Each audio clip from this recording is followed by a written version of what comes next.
family? It's your girl, Suryah. And you already know we're back with another In the City magazine exclusive interview. Y'all, today we have a very beautiful, eclectic, vibrant artist that if you don't know, you should know. We're so thankful to have Miss Suryah in the building. How you doing, darling? I am doing great. I'm feeling amazing. I hope everybody out there is feeling amazing. How are you? I'm good. You know what? Let me tell you something about Suryah. Now, people just have kids use the word aura now, which I'm like, it's so funny to hear that. But you really do like have an aura. Like you come into the room. As soon as I came into the room today, I was like, this is just such a bright, vibrant energy. So I can see why you got going on what you do, because you have a magnetic energy about yourself. Thank you. That I think is so important for our artists to have. Absolutely, absolutely. Especially like in today's moving around in the industry today. I mean, really it's been like that, but more importantly now, because things are just, I feel like the narrative is a little different now, or a little bit more scripted, honestly in a negative way. So I feel like you have to embody what you want to attract. So I'm all about good vibes, I'm all about pure intentions. I don't believe in being perfect, but I do believe in being pure. There's no excuse why you shouldn't be pure. And so I just like to embody that wherever I go. I love that. How did that energy carry you in the BET Awards? Because I saw that you were there. Let's talk about it, because I know you just got back. So tell me, how did it go? How did you get to the BET Awards? What was that whole process? Honestly, it was nothing but God. So I did post a little video. I'm actually trying to be more intentional about posting more of just like my everyday, just to kind of give the people a little bit more about me outside of just the music. But yeah, honestly, me going to LA this year, I was like, you know what, God, I don't have no agenda. So much stuff going on, but I just want to attract the right energy. I want to attract the right people. I want to attract the right community, the right people.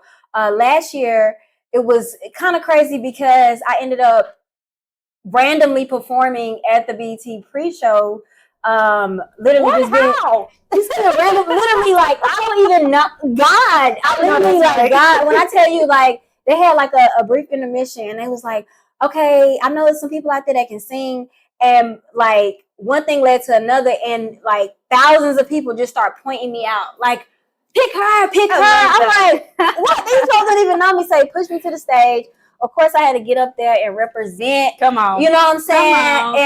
Yeah, so I was like, okay, if that was my experience last year, I gotta go back this year. So I went back. A lot of stuff happened the days leading up to the BET Awards. Honestly, I had a lot of people that was like, pull up with me, whatever. But if you know anything about the BET Awards, you know that you do not want to pull up just thinking that you straight and you're not straight, because you will be outside embarrassed with your BET finest outside waiting for the show to end. But man, long story short, it was like a couple of hours before the show. I actually started documenting in real time, because I was like, you know what? God told me to just prepare. Like, go ahead and just start getting dressed. Like, I'm like, well, I don't have a ticket. You like, well, I don't want to hear that. Go ahead and get dressed. So I didn't bring a dress. So I found myself running to Ross. Literally, Ross was the dress for less. It was the dress for less for me. Ross is so close. But it was literally like 5 minutes away from where I was staying, and I just hopped in my car, swerved down. Ended up finding a couple of different options, but I went with a $20 Steve Madden dress, girl. And it's so funny because as soon as I got the dress, like seconds later, I got the call like, hey, I got you a ticket. Pull up. I'm like, you didn't even know you bought the dress for that. You have to go with God. Like, you can't second guess. You can't even get in your own way. You have to allow God to be God. And yeah, I just went with it. And next thing you know, like, I ended up meeting up with my peoples, and they was like, what, like, I don't even, it's like, when I tell you one thing led to another, I went from the front row to backstage to meeting everybody and their mama, honey, to being at Usher's party, to being at Glorilla's party. A time was had. That's all I can say. A time was had. But yeah, I mean, next year, I'm going to go ahead and manifest that I'll be winning Best New Artist. So, Come on. I mean, that's what it's given for me. Yes. It's the trajectory for me. It's the alignment, and you being in the places that you need to be. And like you said, the confidence, right? The confidence in yourself and the assurance in yourself. Because some people don't, they know what they can do, but they let that imposter syndrome kick in. And then there might be somebody that would get opportunity like that where they're like, hey, we need people to perform. And you're like, oh, I'm not ready. shooting yourself in the foot. Absolutely. That's why I learned to just be ready. I've had a lot of foreshadowing moments. I'm gonna tell y'all a little story about. A lot of people don't know this, but I had a lot of foreshadowing moments growing up, so it prepared me to be ready, like as an adult. But I remember when I was 16, and I never really tell this story because it's embarrassing as heck. But I'm gonna share it with y'all because we in the city. Come on, girl, right? We're chilling, we chit chatting. But girl, I came to Atlanta. So originally I'm from Mississippi. My mom from Mississippi, my dad from New Orleans. So I'm from the south, the bottom. But I came to Atlanta. My cousin, she was actually going to SCAD. And I came for spring break. I was 16. I was like, okay, Atlanta is lit. Let me, I'm about to be outside. I mean, I'm young. I can't get into no clubs, nowhere. But my cousin ended up hitting me up while I was down here visiting and was like, hey, my other cousin hit me up and was like, hey, I got tickets to Sunday's Best. So I was like, okay. Oh, wow. I know, right? So I ended up going to Sunday's Best just to be in the audience, just to look, just to be in the vibes, and randomly ended up getting called to sing on stage. I know. I never tell this story. I never tell this story because this story was a story that like really, really woke me up in a sense. Like I've always been in show choir, performing arts. Just I've been singing since I was like 5. Like I remember being 5 years old at a talent show singing I Believe the Children Are Our Future by Whitney Houston. Like I've been singing. You're giving young Whitney that?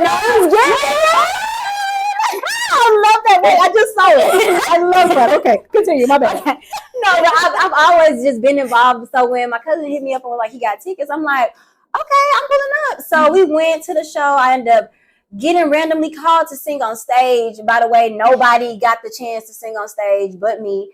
But crazy. Honestly, y'all, I ended up crashing and burning. Like, I don't know. I started off just on the wrong note. And it's like I started off high and I was like, it's like every song that I could think of when they asked me what I was going to sing, every song that I could think of went out of my head. And I know a lot of gospel songs. Like my mom's side is preachers, prophets, evangelists, all that. Okay. You know what I'm saying? So I know like a lot of songs, but everything went out of my head and I can only think about this one song from Kiki Shear called Praise Him Now.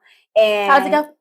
Praise Him now, praise Him again, praise Him every time you get a chance. He's the source of your favor, and for that we thank Him more and more. Girl, you better sing. Okay.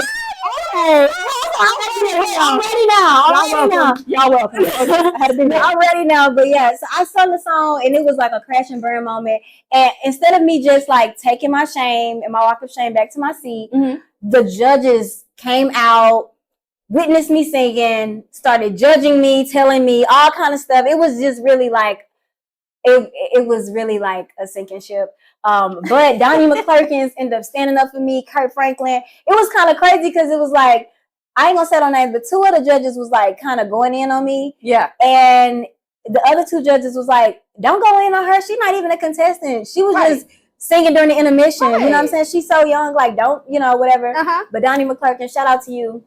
Because he ended up coming to me after all of that and was like, keep going. Like, don't let that stop you. And literally when I went back to my seat, I started just busting out singing out loud. I'm like, these people ain't about to play me like I can't sing just because I had a little. First of all, hold on. We're not even going to do that. And so all the people around me was like, well, girl, why you didn't do that on stage? And I was like, you know what? You're right. You never do that again. You never do that again.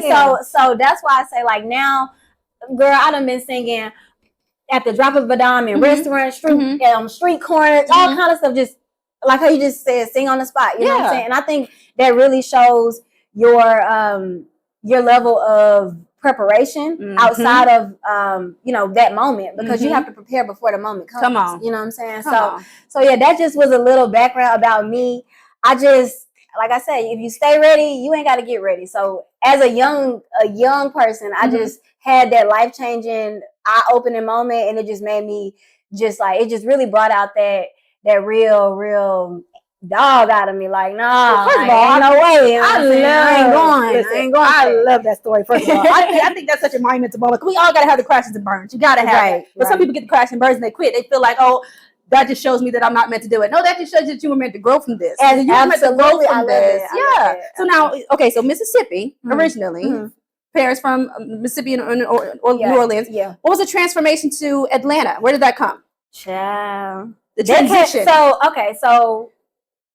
So I love Mississippi, but Mississippi, and it's ironically, Mississippi is known to be the birthplace of music. Like if you do your research, you'll find that a lot of people, great people, have some type of ties back to Mississippi. But in today's time, Mississippi lacks resources. It lacks exposure, and it's a lot of dope, talented people. But like I said, we lack exposure and resources, so we don't really get that visibility that we should get. But that's how it was for me. I was really like just going around, just really trying to create I am the wave. Come on, first of all. Like, I was trying to get other people to hop on board. You know, shout out to Jay-Z 94.5, Rip Daniels. I mean, they've always supported me, but it does take a village, and I started this movement years ago, but nobody was really on board. You know what I'm saying? A lot of people that could have supported me didn't support me, so I was like, you know what? I got something for y'all. Yeah. I got to go to the biggest metropolitan area near me, and that's what brought me to Atlanta. When I came to Atlanta with absolutely nothing. Back in like 2015, 2016, I was sleeping in my car. But when I tell you, but God, like, come on. When I tell you I starved for this, I remember having $20 in my pocket and thinking like, I'm gonna get a cheeseburger a day, and that's gonna last me at least. You know what I'm saying? I had to stretch it out, child, because honey, it was real. Like I would be going to A-list studio sessions with A-list producers and A-list execs, and then humbly sleeping in my car. Like I remember, literally, y'all. I remember taking a bath in a park. Like going to the Dollar Tree, getting a bottle of water. Like when I tell you, I went through the definition of a starving artist. You know what I'm saying? So what you guys see right now, you know what I'm saying? You guys have no idea just the sacrifices that I have went through to just be here sitting in this chair in the city. You know what I'm saying? Because like she said, a lot of times when people face adversity, they give up. Yep. But that was the catalyst for me to just keep going. I'm like, all right, giving me all of this, that must mean that I'm supposed to be here. You know what I'm saying? So I just allowed that to fuel me. And I've never had a manager, never had really a solidified team. I had a lot of people in high places that show love to me. But shout out to Big Boy, Renegade, all of them at Stankonia. It's a list of just random people that have helped me along the way, but I've never had a formal team. Yep. So when I tell you that God has ordered my steps, when I tell you that God is my PR, I really mean it. Come on, God is my PR. Literally, I need to get a church. I know. Seriously. But yeah, like really, God has just ordered my steps. So going through my Instagram and just kind of seeing certain places and people that I've been in connections with and I really don't post everything on Instagram. You know, I feel like sometimes people know what you got going on. They don't really wish you the best. So I'm like, not always good intention. Yeah, I'm a if you know type of person. But yeah, man, like I'm really the true definition of like what God can do. And that's what I like anytime I get on a platform. That's why shout out to you guys, because I love being a part of platforms or collaborating with platforms that, you know, promote authenticity, that promote being pure, you know, that like not being perfect, I love that, but being pure. You know what I'm saying? A lot of these people, like they get on these podcasts and you do these interviews and they want to know about who you dealing with, who your baby daddy. Like, I'm not here for that. Like, let the ratchets be with the ratchets and let the true artists, you know, be true artists and be in their authentic, you know, their authentic selves. But yeah, so I don't know, I would say that was just my take on it. So I know Atlanta is a place where people come to build a resume, especially out of LA. In my opinion, out of LA, Miami, and New York, Atlanta is the most, it's the mecca of music, the economic place. I mean, the most cost efficient place to come to build your resume, and that's why I came here. You know, like probably a lot of other people, but my path has been very unconventional, and I owe it all to God. So that's just love that. Look, we got to go to a quick break, but I'm so invested in this story. I'm glad we got to see the foundation, and now we're going to get more into the music as soon as we come back with In the City magazine. Hey. Think that you're just my type, oh yeah. I've been getting to the money, yeah. Working all day and night long, yeah. Finally got my weight up, Mayweather, yeah. I know I got a body and I don't play fair. Looking in the mirror, I fix my hair. If you're gonna stay, baby, I don't care. I'm looking amazing, amazing, yeah. Looking amazing, amazing, yeah. Feeling amazing, amazing, yeah. Amazing, amazing, amazing, yeah. Amazing, amazing.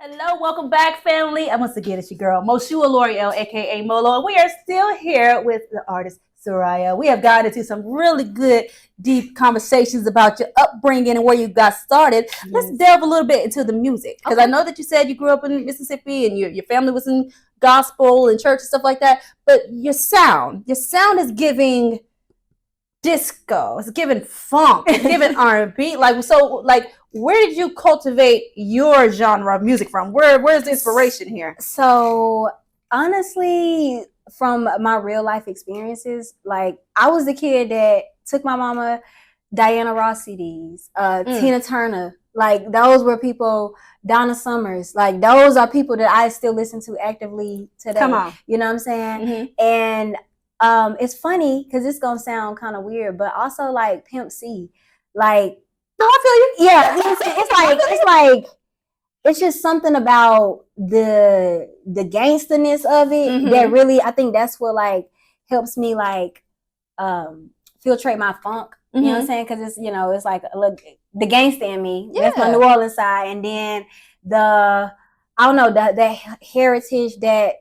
I don't know, like for me, I've also been in show choir and performing arts. So at a young age, I was learning how to sing music that was like written in other languages and stuff. Like when you're in show choir and theater, stuff like that, like your outlook on music is totally, it's kind of a bit scientific.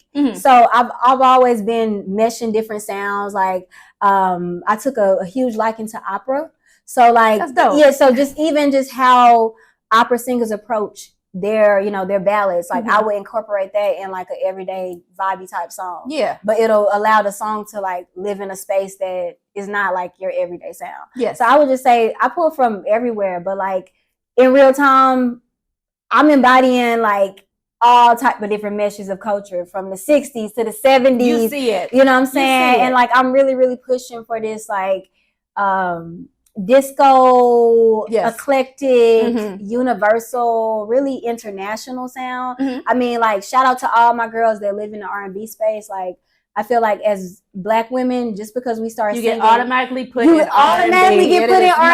And I'm like, everything ain't just R&B. That's so frustrating. You know what I'm saying? Shout out to R&B, but everything ain't just R&B. Everything's R&B. Especially being a songwriter, like outside of an artist. So I write records for a lot of different other artists, but it's kind of like, you know, the same song is being created over and over again, you know, and I just want to tell a different narrative, like a different story. I want to have a different narrative. So like, I don't know. I just live in a space where everything to me is art, you know? So I like just to mesh a lot of different things together, and I like to create a new sound. Like, I feel like it's already, you know, a lot of this stuff has already been done. Yes. So why are we trying to just copy what's been done? You know, shout out to people that use samples and stuff. Like, that's fine. But it's like, where is the originality, the authenticity, you know, especially nowadays. It's like, you know, a lot of the music industry, female wise, is like, everything is like over sexualized.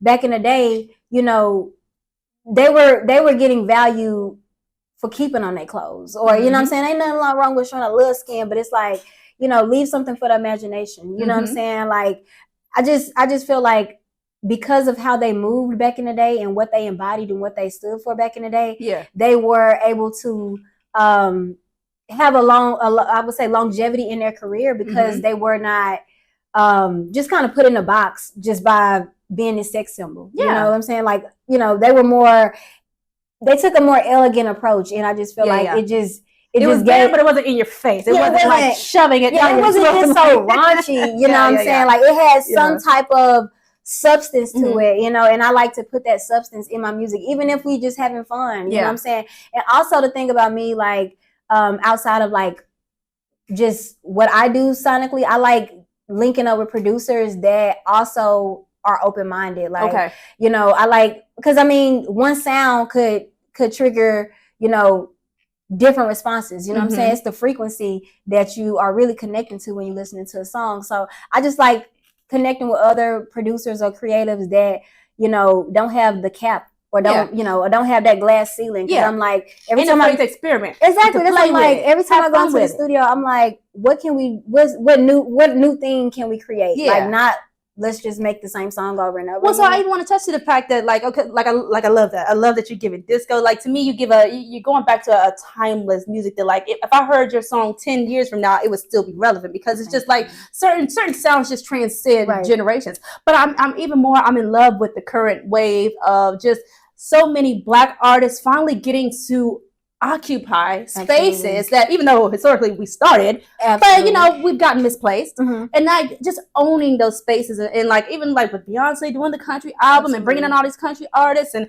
the emo Black people getting to have their space. Like, I feel like I just love the diversity and taking up space. Like what do you have to say about that movement of just like Black people really taking up space in other genres like you're doing yourself?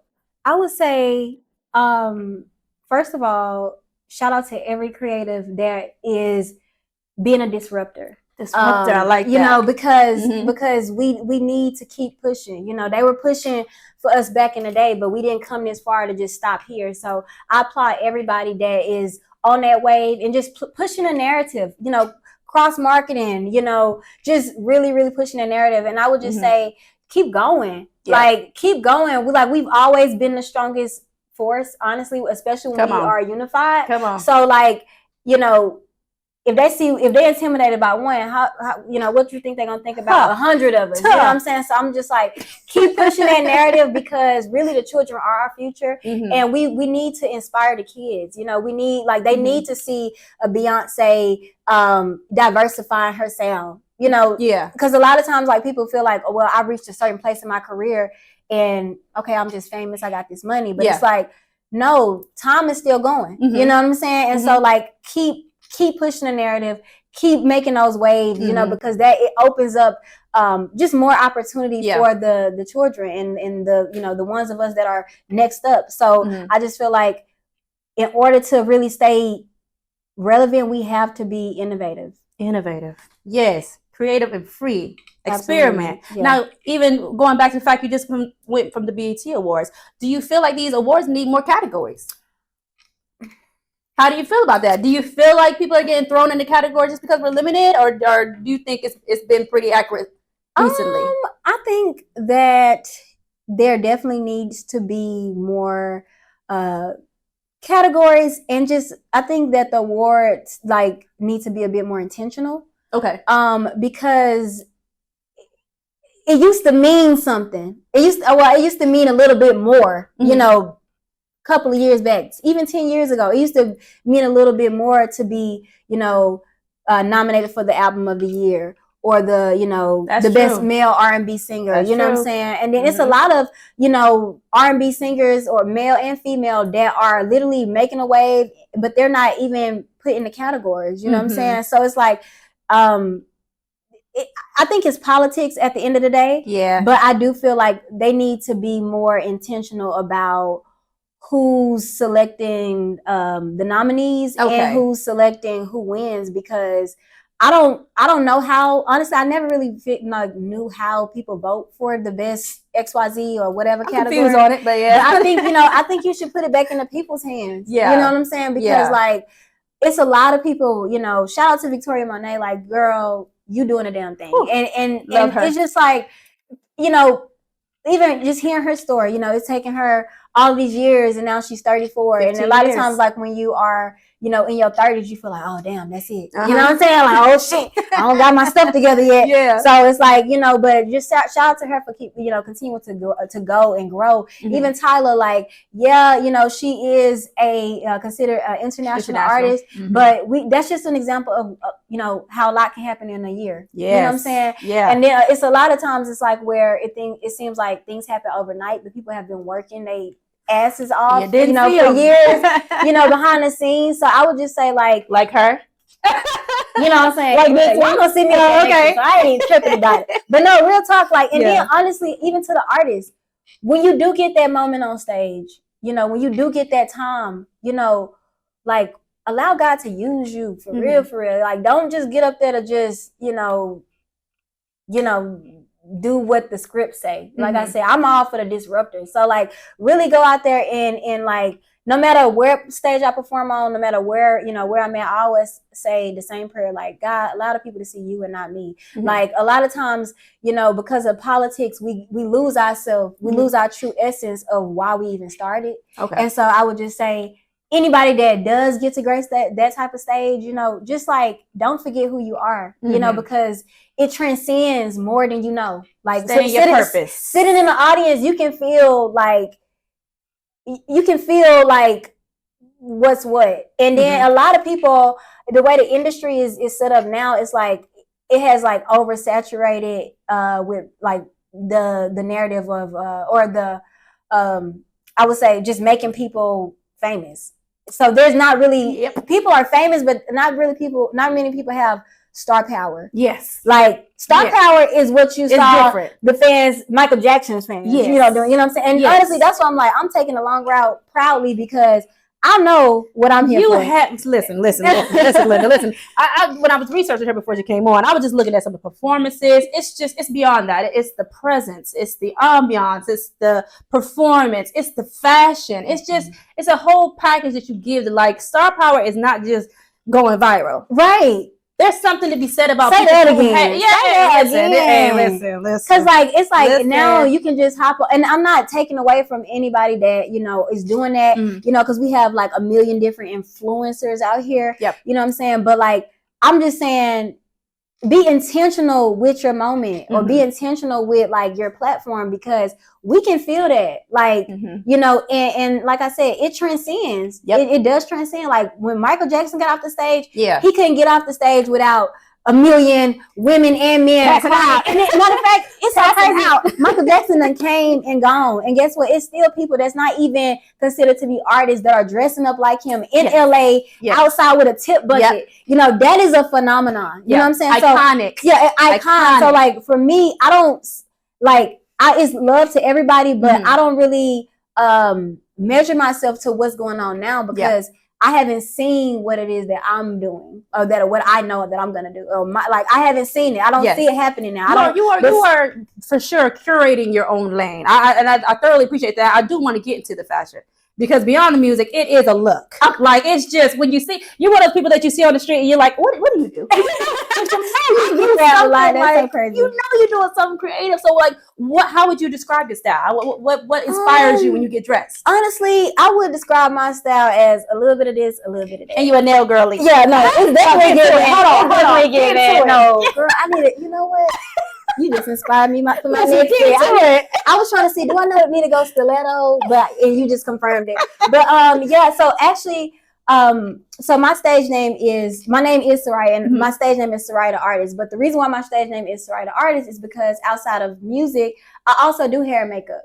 I actually went to school for it and everything. Come on. Like, I will slay your hair, girl. It's giving. You know what I'm saying? So I've always literally came with the looks and came with the styles. Like, I literally remember just being like a young kid and getting random girls in the neighborhood, doing their makeup, doing their hair, teaching them choreo, teaching them writing music, and just like I just like seeing everything come together. Yes. And especially when you have been in drama and theater, like, you understand that outside of just the song or whatever, like the wardrobe, the style, like everything plays a part into the entire production. And so I really, really value that. So I just put that into myself. Like, so that's why a lot of times, y'all, I be a little late because I be my own everything. She got to make it all happen. Like, it's like I can't have one eyebrow up here and one eyebrow down there. Like, you know, y'all gonna be looking at me crazy. So yeah, I mean, it's really like just what I do. Yes. Like, it's who I am. A lot of people, even coming up in school, they know me as the girl that always changed her hair. Or either literally, ironically, all my yearbook pictures, my hair was like this, like literally. Really? Like, it's always been a mohawk. Like, if anybody know, you know.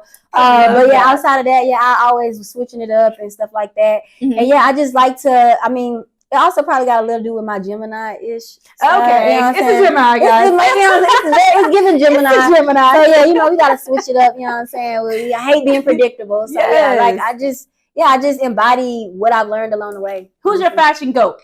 Who you think is just like, hey, when I see them, I'm inspired. Who's your fashion goat? I don't. You know what? Grace Jones. Come on. Why would I swear I knew she was gonna say that. I don't know why I say Grace Jones. Grace was what needs to be. No, listen. Iconic. That's what I'm like. I was thinking, I'm like, wait, no, Grace, absolutely. Like, she is not afraid, never been afraid to push the narrative, never been afraid to show up authentically beautiful and black and just being a disruptor. Sexy. You know what I'm saying? And giving what it needs to give. So, like, yeah, that's the one person that I would say, yeah, she fine. Like, whatever she put together, whatever, we just know that it's gonna be fine. Even years later, like, she still is a lot of people's catalyst. So yeah, shout out to Grace Jones, girl. We love you.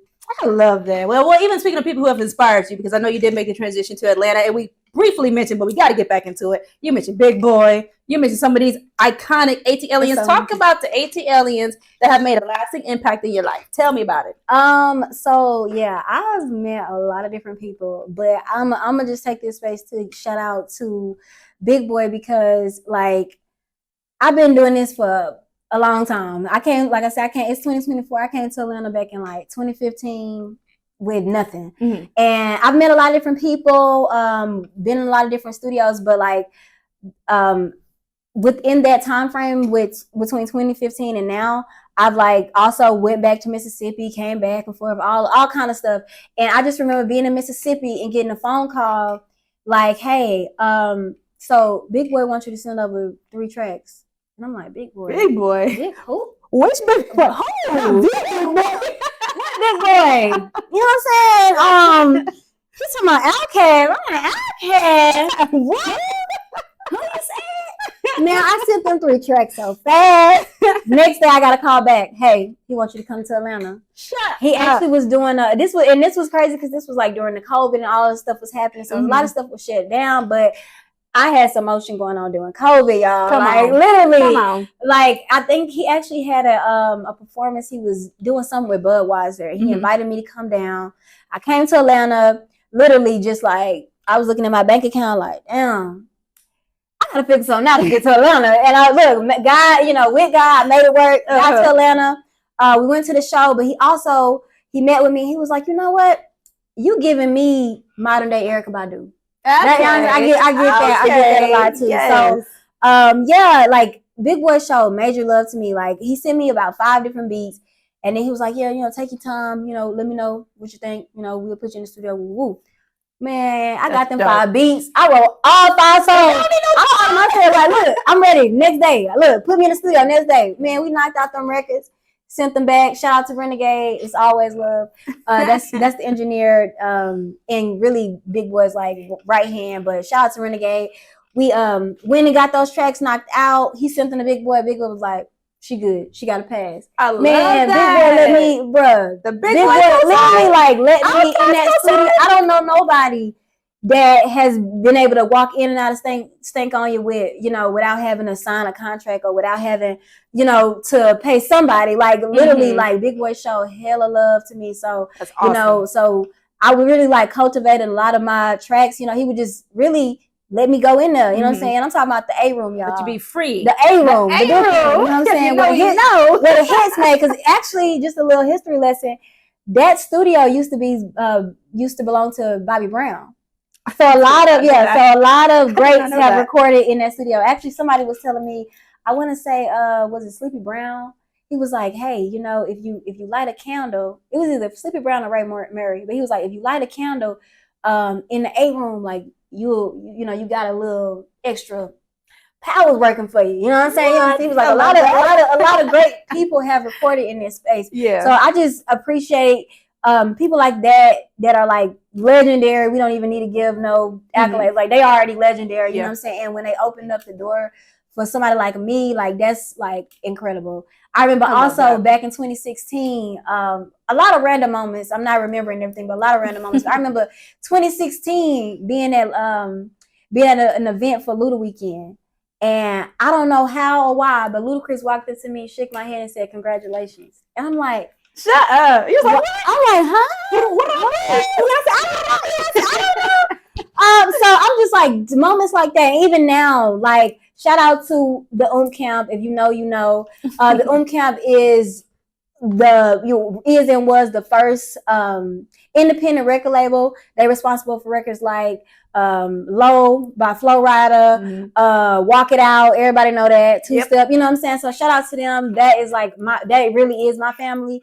But yeah, just people, just legendary goats of Atlanta have just showed major love to me along the way.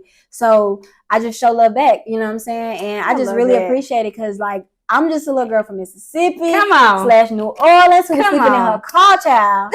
And but God. And doing her thing. And listen, singing everywhere I go. Like I literally, it's so funny because I've been singing the same acapella song since like 2015. Like so every time somebody asks me to sing, I just keep singing that same song. And it's Which one is it?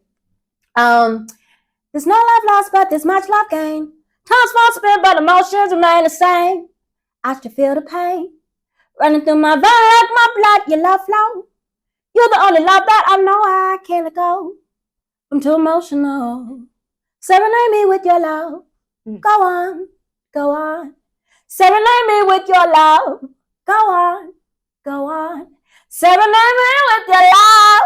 Go on, go on, go on, go on, go on, go on, go on.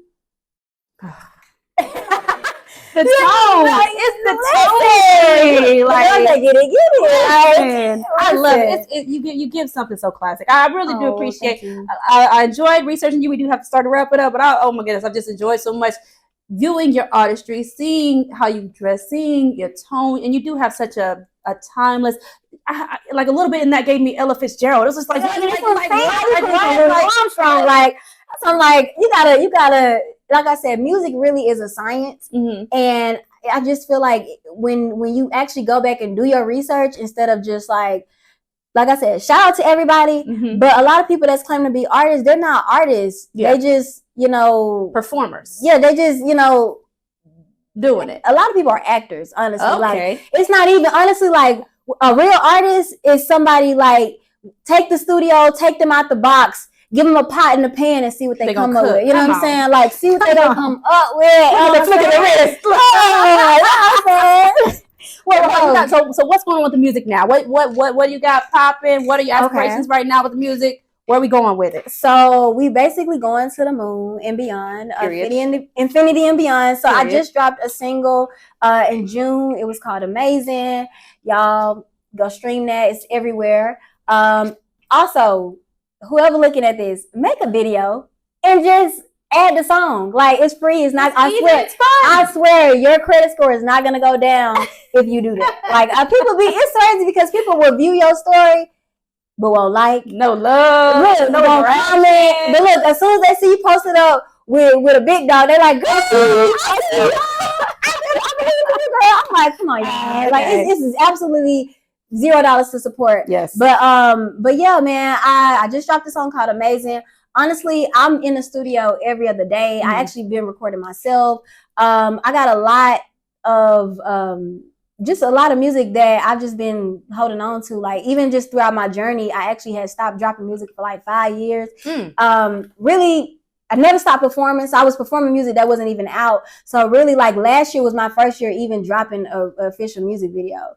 Oh, nice. Yeah. So really, it's like even though I did a lot of legwork behind the scenes, like technically I'm still just in my like year one. But yeah, honestly, I'm kind of just like going off the cuff. So hey, I could drop a song today. I could drop a song tomorrow. That's why you gotta stay tuned in. That's why you gotta stay tuned in and don't sleep, because while you sleeping, God is moving. Oh, I like that. Y'all, she done dropped some gems on us today. I hope you all enjoyed this interview as much as I did. Shout out to my girl, Suryah. Wish you all the success. Keep that beautiful glow about you, girl. And we are so thankful to have you right here at In the City Magazine, signing out with your girl, Molo. Hey.